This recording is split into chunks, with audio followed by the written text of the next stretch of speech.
आज मी गेलेला आंबोली धबधब्यावर. आंबोली धबधब्याचं रूप तर बघा किती सुंदर. कोकणात येऊन स्वर्ग बघूचं असाल तर आंबोली नक्की एकदा येऊन बघा. जसजशी गाडी पुढे पुढे चालत होती तसं समोर खूप सारा धुके होता. समोरचा काही दिसतच नाही होता. त्यातही खूप सारे धबधबे दिसत होते. हे असा आंबोलीचं सगळ्यात मोठं धबधबा. याच धबधब्यावर सगळ्यात जास्त गर्दी होती. नंतर पुढे गेलो तर असे खूप छोटे छोटे धबधबे दिसत होते. ते बघून आम्ही हिंका मागे टाकलो आणि पुढे येण्याचा आनंद घेतला. आता म्हटलं थोडी गाडी चालवून बघूया कसा वाटतं. समोरचा धुक्यान रस्ता तर काही दिसाच नाही होतो, पण थोडी गाडी चालवण्याची मजा पण मी घेतलंय.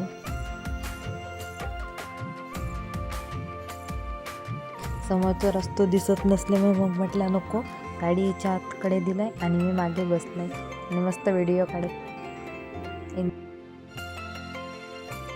पहिल्यांदा गेले आम्ही हिरण्यकेशीत गेलो. तर या मंदिर होता.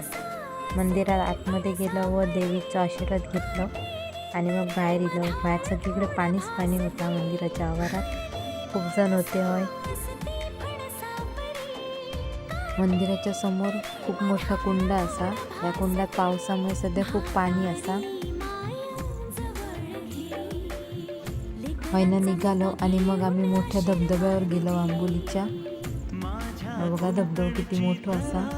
काही जाऊ पायऱ्या वगैरे केलेले असत. वरती गेलो, थोडे फोटो व्हिडिओ काढले. बघा धबधबा.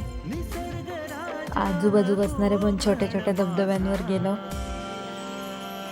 सगळेच धबधबे खूप मस्त दिसत होते.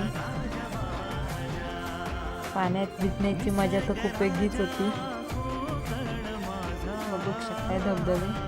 आंबोलीत जाऊन मक्याची बोंडा खाली तर मजाच काय. म्हणून मग मको खाऊ गेलो, पण ते पण होताच नाही. त्यामुळे ते भाजूचा काम पण माकाच पडला. मग तुमका पण या सगळा अनुभवचा असा तर आंबोलीत नक्की येवा. खूप मजा येते.